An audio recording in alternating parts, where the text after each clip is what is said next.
बिस्मिल्लाहिर्रहमानिर्रहीम। अस्सलाम वालेकुम दोस्तों, मैं हूं लियाकत हुसैन और आप देख रहे हैं मेरा यूट्यूब चैनल। तो जैसे कि मैंने आपको पिछले व्लॉग्स में अपडेट दी थी, उनमें से कुछ चेंजिंग भी आई है और नए अपडेट ये देता चलूं आपको कि ये जो पिछले व्लॉग से अब तक के व्लॉग में जो अपडेट आई हैं वो ये हैं कि सबसे पहले तो सदर पाकिस्तान जनाब डॉक्टर आरिफ अलवी साहब ने इलेक्शन कमीशन को एक ख़त लिख दिया है। ख़त में उन्होंने ज़िक्र किया है कि आप इंतखाबात की तारीख दें और आइन की ताख़ीर, आइन जो है वो इलेक्शन की ताख़ीर की इजाज़त नहीं देता। अच्छा, इस चीज़ पे गौर करते चलें। देखें, असम्बलियाँ टूटे हुए अब तकरीबन 25 से 30 दिन तक आ चुके हैं दोनों असम्बलियों की, लेकिन इलेक्शन की तारीख नहीं दी जाती। इलेक्शन मज़ीद डिले किया जाता है। आज इलेक्शन कमीशन ने एक इजलास बुलाया कि जी इलेक्शन की तारीख पे डेट पे गौर करते हैं, जिसमें चीफ सेक्रेटरीज दोनों सूबों के उन्होंने सिक्योरिटी से मना कर दिया, सिक्योरिटी देने से मना कर दिया। अब देखते चलें इनकी कि एक तरफ तो ज़िमनी इलेक्शन हो रहे हैं, ज़िमनी इलेक्शन में सिक्योरिटी का कोई ख़तरा नहीं है, और जिस तरफ जो इलेक्शन बहुत ज़रूरी हैं सूबाई असम्बली के, ज़िमनी इलेक्शन तो आप आगे पीछे थोड़ा सा कर भी सकते हैं लेकिन जिन सूबाई असम्बलियों की जो काबीना या असम्बली तहलील इसीलिए की गई थी कि आप इलेक्शन की तरफ जाएं, और जिनमें आइन में साफ लिखा हुआ है कि 90 डेज से एक दिन भी ऊपर नहीं जा सकते, एक दिन भी ऊपर जाएंगे आप तो आर्टिकल 6 लगता है। उन इलेक्शंस को डिले करने के लिए बार बार तारीख दी जा रही है, बार बार उनको आगे पीछे किया जा रहा है, और एक ऐसा धुंधलापन सामने रख दिया गया है पूरी पाकिस्तान की सियासत में कि किसी को कुछ पता नहीं है क्या हो रहा है इस टाइम पे। किसी को कोई अंदाज़ा नहीं है इलेक्शन कब होंगे, किसी को कोई अंदाज़ा नहीं है क्या मुल्क किस तरफ जा रहा है, किसी को कुछ वो नहीं है। अब उनके लिए चीफ सेक्रेटरीज ने लिख दिया कि जी इलेक्शन हम सिक्योरिटी नहीं दे सकते। अब आप ठीक है सिक्योरिटी नहीं दे सकते, फिर जो है ज़िमनी इलेक्शन में क्यों सिक्योरिटी दे रहे हैं? ज़िमनी इलेक्शन में भी तो उन्हीं हलकों में हो रहा है, उसी पाकिस्तान में हो रहा है, उसी पंजाब, उसी सूबा सिंध में, बलूचिस्तान में, बल्कि पूरे पाकिस्तान में हो रहे हैं, उनमें दी जा रही है, उनमें तो सिक्योरिटी पूरी है। अब ये सिर्फ इलेक्शन से किसी ना किसी तरह भागना चाहते हैं। एक आपको बयान बताता चलूँ, इन्हीं सभी लोगों के बयान थे आज से पहले जब असम्बलियाँ नहीं तहलील की थी। इमरान खान साहब इनको इलेक्शन का बोलते थे तो इन्हीं के वज़ीर, इन्हीं के मुशीर, इन्हीं के ब्यूरोक्रेट्स सब ये बोलते थे असम्बलियाँ तोड़े आएँ इलेक्शन करा देंगे, 60 दिन के अंदर इलेक्शन करा देंगे। अच्छा, ये यू टर्न नहीं है इनका। ये यू टर्न इसलिए नहीं है कि वो जो मीडिया जो इस यू टर्न की रट लगा के रखता था वो अब कहीं सोया हुआ है या उनको कोई अच्छा बेनिफिट मिल गया है, वो आराम से बैठे हुए हैं, क्योंकि ये यू टर्न नज़र नहीं आता। मरियम नवाज़ का बयान था इलेक्शन असम्बलियाँ तोड़े हम 60 दिन में इलेक्शन करा देंगे। राना सनाउल्लाह साहब का बयान था, चीफ इलेक्शन कमीशन का ऐलान था, चीफ इलेक्शन कमिश्नर का ऐलान था कि जी आप असम्बलियाँ तोड़ें 60 डेज़ के अंदर अंदर इलेक्शन करा देंगे। और ये ज़्यादा दूर की बात नहीं, दिसंबर की बात थी। असम्बलियाँ तोड़ी, अब कभी सिक्योरिटी का बहाना है, कभी कोई बहाना, कभी किस चीज़ का बहाना लेके डिले करते जा रहे हैं। अच्छा, दूसरी चीज़ एक और मैं अपडेट करता चलूँ कि सदर साहब ने जो है वो, सदर साहब के पास 2 हथियार हैं इस टाइम पे। एक तो पिलडेट के जो सरबराह है अहमद बिलाल साहब, उन्होंने कहा सदर चाहें तो सूबाई असम्बलियों की डेट दे सकते हैं। अब जब ये नहीं करेंगे तो फिर सदर साहब को असम्बलियों की डेट देनी पड़ेगी, असम्बली के इलेक्शन की डेट देनी पड़ेगी। ये बड़ा एक वो ज़बरदस्त उनके पास है, क्योंकि सदर साहब एक आइनी ओहदा है, वो इलेक्शन की डेट दे सकते हैं। अब उनके पास हथियार है, वो अगर जब ये देखेंगे कि नहीं हो रहा किसी तौर पे, वो इलेक्शन की डेट दे देंगे, इलेक्शन हो जाएंगे। इलेक्शन तो 90 डेज़ के अंदर अंदर होने हैं, क्योंकि उसके बाद आर्टिकल 6 आइन के ख़िलाफ़ वर्जी है। आइन के ख़िलाफ़ वर्जी करने पे मेरे ख्याल से तो कोई भी नहीं जाएगा, क्योंकि आइनी ओहदा तो सदर साहब के पास है, सदर साहब भी ये नहीं करने देंगे, सदर साहब डेट दे देंगे। दूसरा एक और चीज़ है आर्टिकल 45। अच्छा, उसके बारे में डिटेल बताता चलूँ। पहले मैं एक और चीज़ पे जिक्र कर देता हूँ कि जिस तरह से ये इलेक्शन की तरफ इमरान खान साहब इनको धकेल के लेके जा रहे हैं, वैसे ही इनकी भी पूरी तैयारियां हैं कि इमरान खान साहब को किसी तरह नाहिल कर दें, किसी तरह उनको सज़ा दिलवा दें, किसी तरह उनको गिरफ़्तार कर लें, किसी तरह उनको कुछ भी कर लें। ये उनके मामला चल रहे हैं। अच्छा, सदर साहब के पास एक और आर्टिकल भी है, आर्टिकल 45, जिसके तहत वो किसी भी कोई भी सज़ा, किसी की सज़ा भी को माफ़ कर सकते हैं।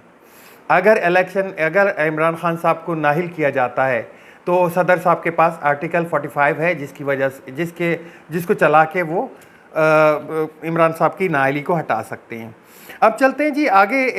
आज एक दो वाक़यात का जिक्र करता हूँ, उसके बाद एक बहुत ज़रूरी ख़बर की तरफ चलता हूँ, क्योंकि वो ख़बर जो है मैंने आपको दे चुका हूँ पहले, और उसकी मज़ीद अपडेट मैं आपको देता चलूँ कि उसकी इंटेंसिटी कितनी है।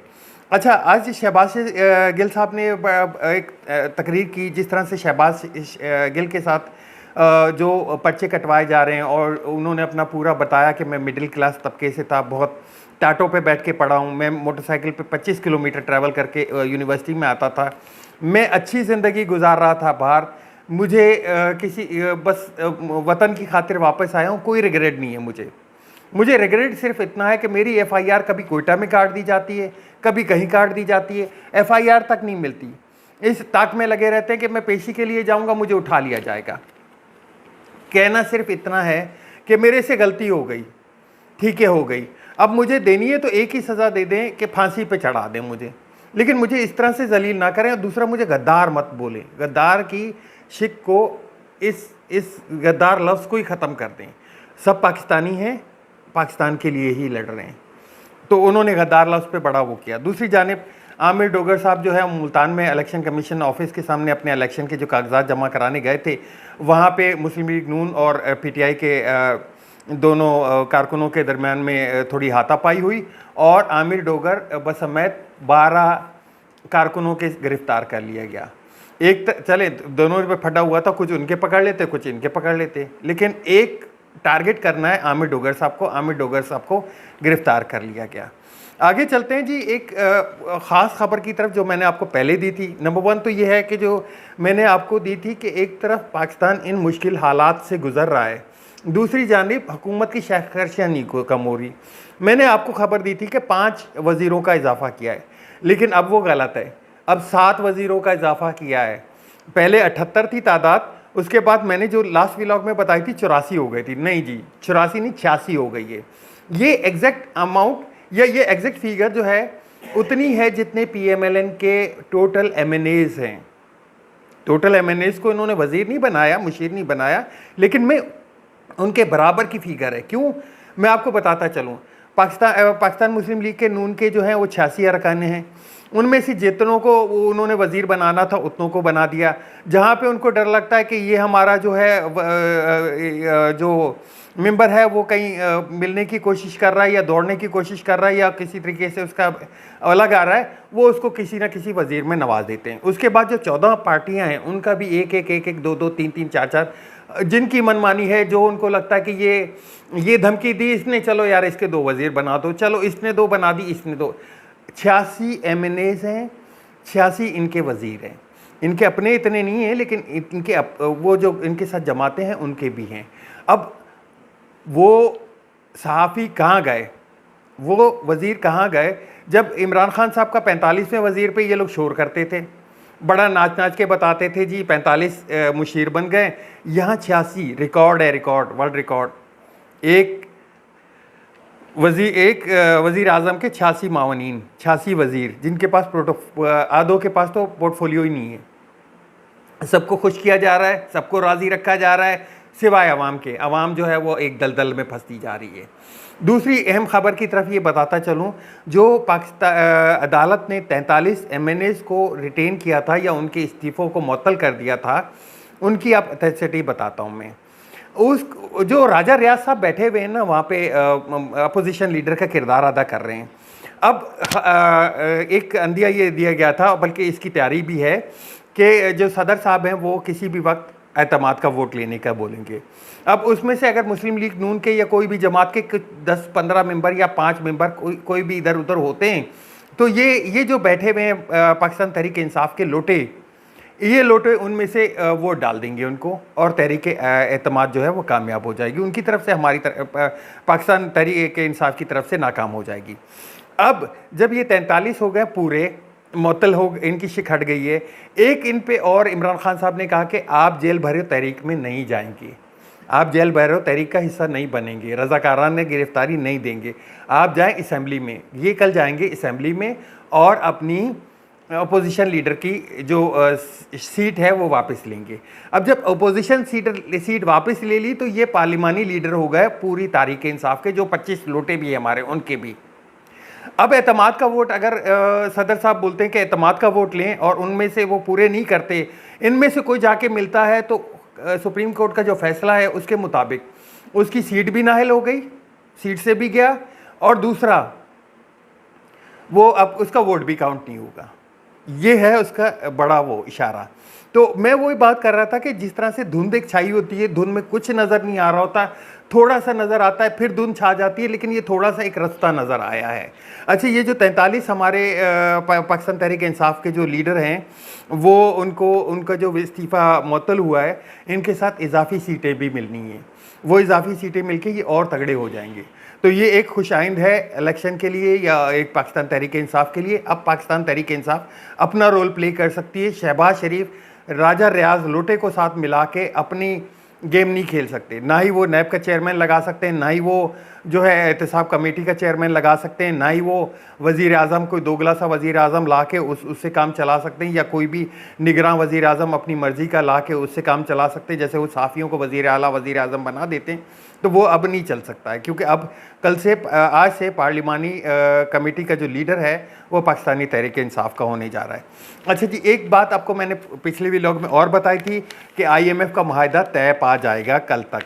आज IMF का मुआहदा तय पा चुका है, यह कल शाम तक तय पा चुका था। आज उसको इम्प्लीमेंट कर दिया जाएगा, क्योंकि वो जो शराइत बोल रहे हैं वो इन्होंने पूरी करनी है। वो एक कहते हैं ना कि वो सदके का बकरा है, क्या करेगा वो। IMF ने कहा ये दवाइयों पे वो बिजली पे पैसे बढ़ा दो, बढ़ा दिए, गैस पे पैसे बढ़ा दो, बढ़ा दिए, सेल्स टैक्स लगा दो, लगा दिया, फ्यूल जो लेवी है वो पेट्रोल पे लगा दो, लगा दी, 600 अरब रुपए के टैक्स और लगा दो, लगा दिए, डॉलर को फ्री फ्लोट छोड़ दो, डॉलर 280 पे चला गया जी, सारे काम तो हो गए उनके। अच्छा, IMF ये कभी नहीं बोलता कि ये जो 86 किए इनको कम करो। खर्चे कम करने की जो एक कमेटी बनाई थी 15, उन्होंने क्या बोला? उन्होंने तो कुछ भी नहीं बोला। ये तो 78 से 86 हो गए, आज 7 और बढ़ गए। तो मामला तो ऐसे ही है, मामला तो कुछ समझ से बालातर हैं, कुछ उसके बगैर ही चल रहे हैं। तो IMF से माहदे तय पा गए, आज उन पे उम्मीद है कि साइन भी हो जाएंगे। आज तक के लिए इतने, मिलते हैं नेक्स्ट व्लॉग में। अल्लाह हाफिज़, पाकिस्तान जिंदाबाद।